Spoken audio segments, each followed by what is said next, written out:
Hi everyone, welcome to Quick Chat with Jay. I hope you're doing well today. In today's video, I want to talk about our favorite angry Scot that we like to watch on TV, the one and only Gordon Ramsay. Chef! Right, don't whistle at me. I'm not your dog, yeah? You look more like a dog than I do. Off, will you? Of all the TV shows that he have made over the years and the spin-offs of those TV shows he's made, I wanted to take a look at Hotel Hell because recently I started kind of getting into like Kitchen Nightmares and Hotel Hell. And this episode of Hotel Hell, I just think was just such a good episode. So of course, I want to talk about it. In this episode of Hotel Hell, Gordon Ramsay finds himself in Vermont at the Juniper Hill Inn, which is ran by the owners Robert Dean II and his boyfriend Ari Nicky. Gordon Ramsay is making a visit to this inn because they're not making so much money. And they're not making too much money because it's Robert's fault that he keeps inviting his friends over to just try to impress them. Robert believes this place is his playground. Yeah. And a playground for his friends. He's gotta have a lot of clothes made by He comps all their meals and rooms, but we never get tips. They're having a hard time paying me because they give away all of their money and food to their friends, showing off, using this as their private castle. Before we get back to Robert and his failing business, we see Gordon Ramsay talk to a local and he asks her opinions on the inn. Hill Inn. You're gonna love it. It's beautiful. Reputation. It tends to be a little on the high end for our area. Okay. But I would love to have a place to go to locally. Do they not invite locals up there? I feel that I'd be interrupting. I feel like I'd be intruding. Oh, really? What a shame. Thank you so much. Gordon finally arrives at the inn, and the crazy thing is he can't even enter the inn because they have the front entrance blocked off. You're kidding me. It's locked. That's not very welcoming.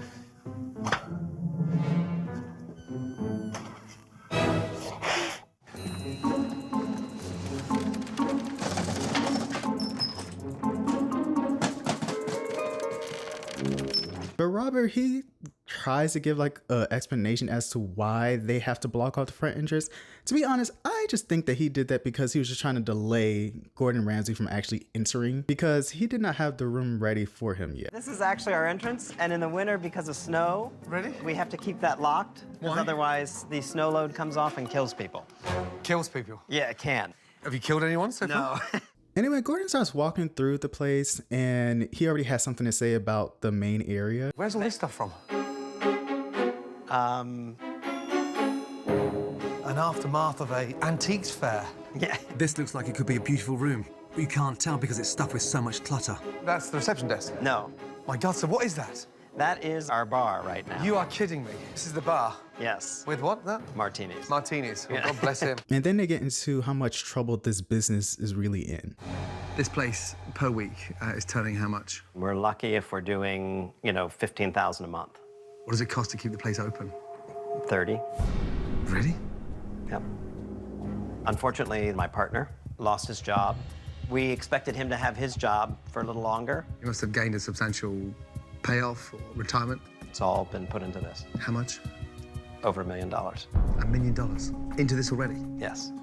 And does he have an active role in the business? He tries to maintain the accounting, and he helps just about with everything. We're in trouble. And when they get to Gordon's room, there's like a strong smell coming from it. Wow, beautiful room. And I mean, this is a beautiful room, but what is that smell? I mean, seriously. it does smell.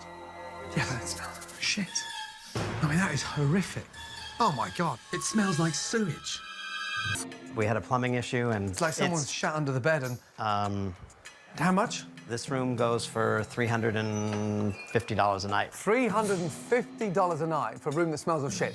Well, You are kidding me. we haven't rented it, though. Bloody hell. It's been out of use for 4 months. 4 months? Yeah, Oh, come on. it has been. This is crazy. It is crazy. It just makes sense. I've got to get out of here. It stinks of shit. Is there another room? Yes, please? I have room too. Bloody Yeah. hell. I didn't realize. $350 to be caked in shit. And Robert says that they haven't used the room in 4 months, so that's why the smell is probably still there. But y'all knew Gordon was coming, so why would you put him in a room that smells like an outhouse? I'm just surprised that Gordon didn't immediately leave based off of that. Gordon says he wants lunch, and while he's waiting for his lunch, he ends up talking to one of the staff members, and she tells him a little bit more about the whole situation going on at the inn. Barbara, what's wrong with this place? Well, In a nutshell. don't get any people, like pulling teeth to get my paycheck. You don't get paid? It takes forever to get my paycheck, and when I do, it's usually something's left out. But hold on a minute. You don't get paid, and when you do... Not on time. We're supposed to get paid every 2 weeks. So what do you earn a fortnight? I made $6,000 this year. $6,000 a year? That's ridiculous. You know, you got to have the money flowing, and it's almost come to a standstill at this point. My last paycheck was $48. Also, the conversation about food comes up and Robert's living situation. Reservation only, though, so nobody walks in. We don't have What? walk-in. How can you expect to appeal to the locals? We haven't identified the appropriate people to come here, or Hold on a minute. What do you mean appropriate people? Hold on. people who can afford $59 for 3 courses. Appropriate people? What a snob. Where does he think he is? And where's your table? Which one's your table? Well, most of the time I eat in our RV, our motor coach. Say that again? We have a motor coach. We don't live in an RV. It is a motor coach, which is the higher-end version of an RV. It is that psychological break for us, and it gives me a place to relax. And Robert, he tries his best just to make it sound like he's not living in an RV. He's like, oh, no, it's a stagecoach. It's much more luxurious. And I'm like, I don't care. At the end of the day, you're still living in a bus. You can dress it up however you want, but you're still living in a bus. I mean, if you acting like you got it like that, you might as well just go ahead and buy a house, right? Anyway, Gordon gets his food, and of course, he calls it shit. I mean, that tastes dreadful. That thing tastes sort of washy and soapy. And $20 for that? It's not even cooked properly. Rest it and take that off. I always get nervous when you see white fat like that on the side of the chop. Is it to your liking? I mean, it's pretty raw in the centre. Where's the other half gone? It goes to another person who orders. Oh, no, I want my other half. $74. This place is insane. And he starts chewing out the chef for the food. I'm guessing that's like the only thing he can chew since the food is basically inedible. You can't put 2 little half-testicle-sized crab cakes that came from a can. There's bigger cakes, chef, at the canopy party. My lamb was cold in the middle. The fat was white. It was almost like a mouthful of sugar. The best tasting dish for me was chocolate peanut thing that I got served half a portion that's not even made in-house. And the chef, Julian, he ends up like just telling the truth about the communication that him and Robert have. And that just turns into an argument between the two of them. If you have a question, I'd you like should you to maybe show me leave those the texts. RV and come out and talk to us. Show me those texts. Are you nitpicking? Are you trying to control it? Rob's World. And you're in an RV at 100 grand. Everybody is disgusted that you live in that thing. They really are. Because it costs so much money and they can't get their paycheck on time. Well, that is not the That is part of the case. issue. But We that are was- surrounded by wealth and reminded of poverty at the same time because of that RV. Well- It's a symbol. To me, that RV is a symbol. And it's a symbol that you're separating yourself from everybody else. I'd be very careful about coming down on me too hard. Let me tell you how I feel. When you're in your fucking kitchen all day long and you're on the goddamn internet instead of actually trying to perfect a menu and get a menu, how long did I ask for you to make a menu of your own? And if I'm on the computer, usually as I'm trying to research menus, research please. ingredients. Give me a break. I've given you plenty of breaks. And after all of that happening, Robert decides to just go to his boyfriend Ari and they just go and talk for a little bit. Gordon says that I live in a fantasy world and that I live in $1 million RV while our employees can't pay their bills and all of this kind of stuff because we don't pay them on time. And they're all complaining that they haven't gotten their paychecks this time either. Oh, they haven't? And he said that. After all this, Gordon decides to actually go to the old chef who quit the inn just so he can get a little bit more information about what was really going on. I have to say it was a very interesting 5 years.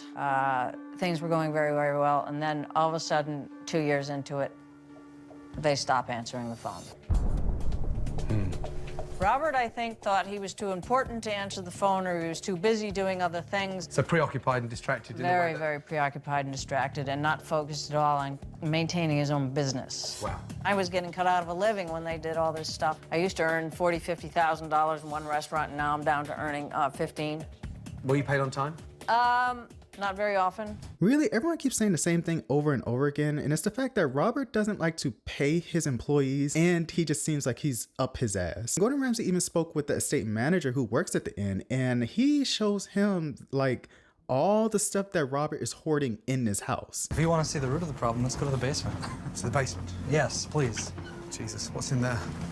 Everything. Oh, really? It's the majority of it is personal items. Not even the shelves are all lined. Bloody hell. Look at this place. Oh my God. Look at this stuff.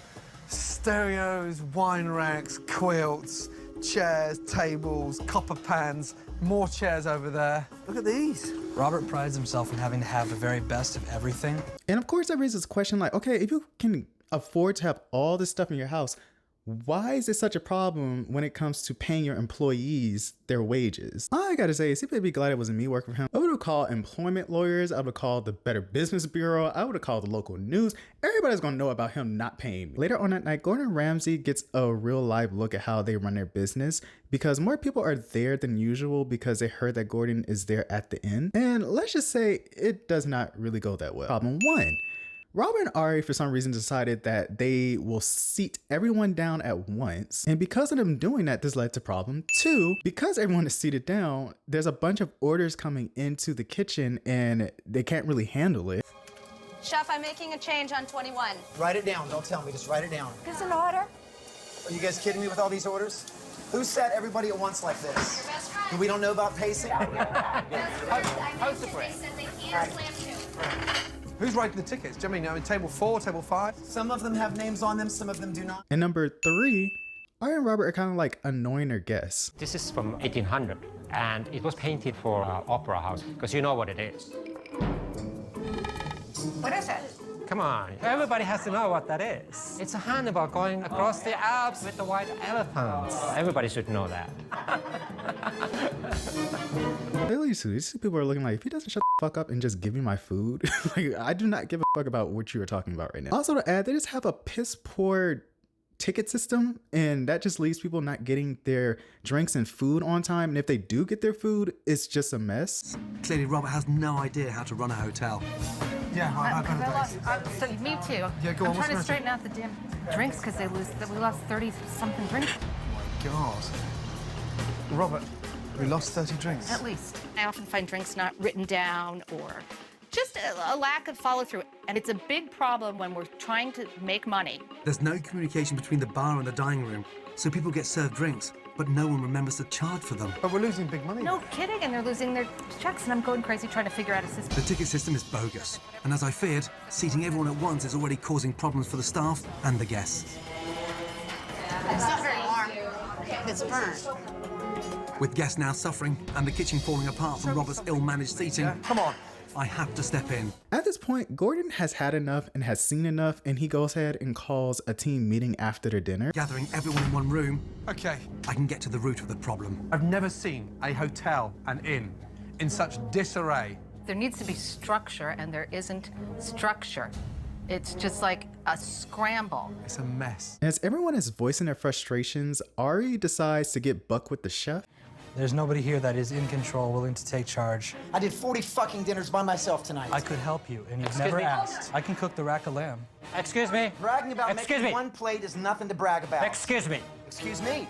I am the boss. You can't call yourself the boss if you don't pay them.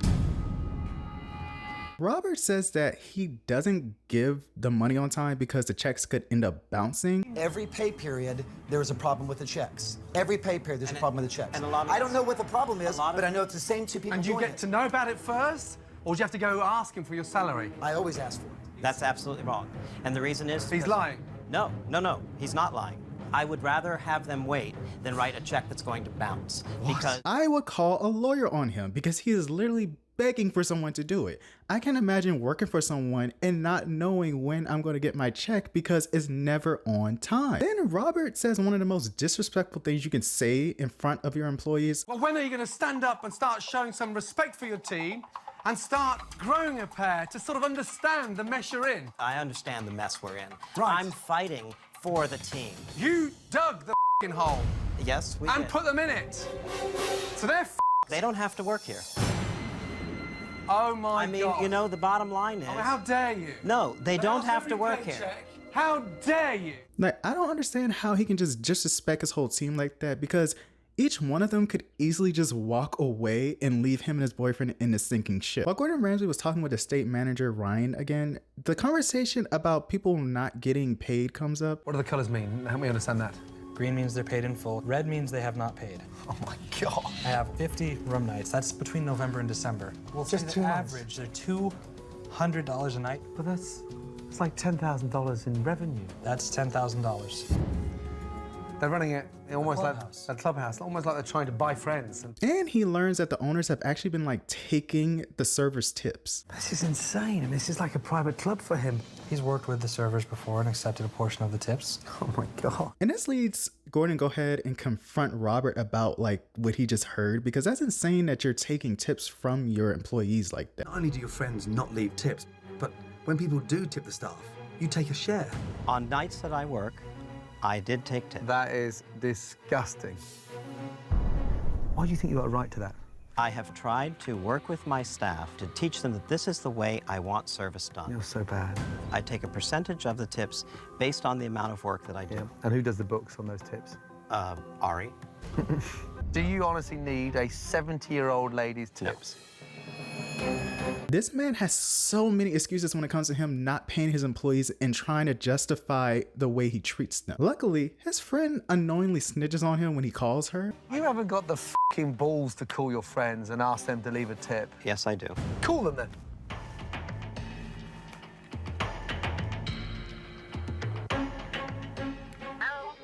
Dana? Yes? It's Robert. You stayed here recently, and I was under the impression that you and Greg left a tip. Did you leave a tip? I left some money with you. No. But you said you were going to send additional tip. You mean, I think my time's done here. That was one of the things that I was hoping you had done. if I didn't do what I was supposed to do, I'm very sorry, and I'll... I left the money No. with you. Well, wait a minute. There's others to call, too. Gordon. Oh, dear. All this pisses Gordon off, and he actually does end up leaving. But while he's leaving, he turns back around because he said he would have a guilty conscience if these people didn't get the money that they have been working for. And what he does is he hires a team of people to come in and get all of the stuff that Robert has stored around the house so that they can try to sell it. We're in the shit, basically, and this stuff needs to go. We need to raise as much money as possible. So what's the best price we can get for all this stuff? What you have here doesn't read as a collection to me. It's kind of an accumulation. A lot of copies of things, or if they are of the period that they're supposed to be, there's some condition issues.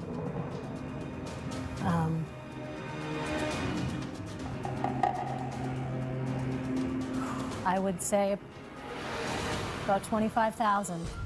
I'm sorry, but like I had to laugh because Robert and Ari have propped themselves up to be like they're super wealthy, they're above everybody, and they have all these nice things, just to turn around and find out that basically everything you have in the house is worthless. You remember that painting that Ari was talking about to those two people who like they would rather dive headfirst into the Grand Canyon than listen to him? This is what the woman said about this painting. Painting is a copy, and not a good one, I'm afraid. How much is that worth? I can't imagine what someone would pay for it. It's really very low value. Wow.